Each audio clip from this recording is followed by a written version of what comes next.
We are facing an insurrection. They are violent leftist thugs. The people are panicking. The country is on fire. It's Antifa. These are people, by the way, that we faced back in the 1960s and 70s and early 80s. Far leftists, Marx, Lenin, and it took many years to finally put it down. Very dangerous. They're back. They're back with firebombs. They're back with bricks in our suburbs and our downtowns. And then finally, we have a media that is feeding this flame, this horrific fire, this seditiousness. Peaceful protests are an important tool, but so is violence. So now we have a media filling the airways full of this crap.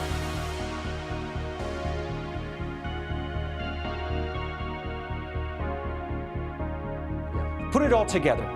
And the piece that you mentioned, no more police, because we're going to defund those folks. We can't put forward the National Guard because that would be escalation.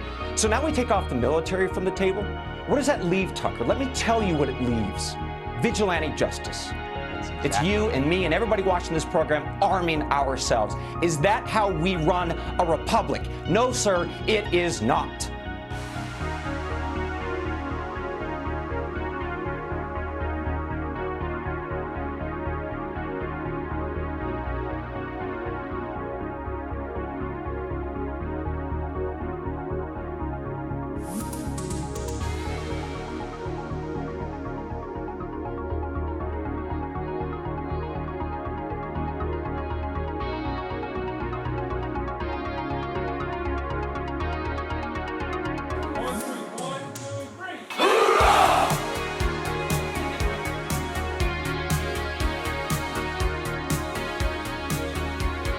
Right?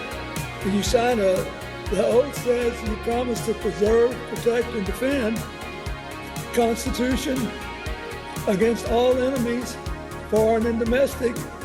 And he said, I think I'll start with domestic. Bring me the army. I'm not going to execute him, although I could, under the Supreme Court's ruling. But I think I'll just send him to the Colorado Supermax for the rest of his life. So I've already got a petition ready. I want him to transfer me to Guantanamo. Because when you're 78, you're a lot more worried about it being too cold than being too hot.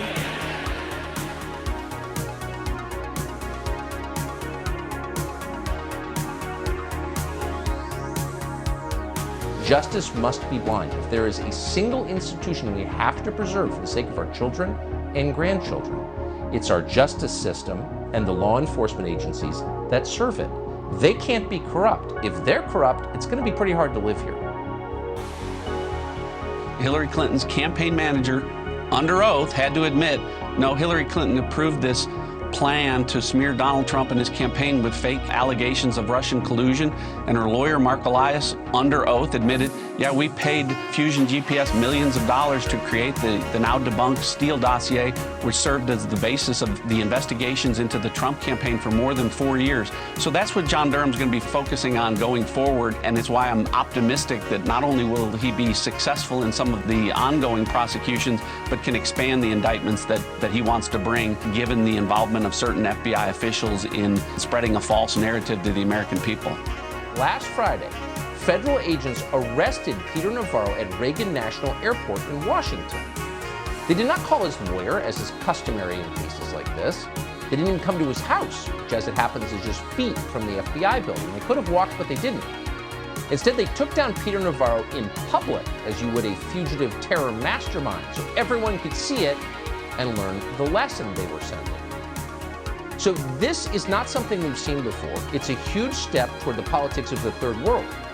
But the media, whose job you thought it was to push back against power, are not. They're in fact applauding, because it turns out no punishment is too severe for those who disagree with the national news media.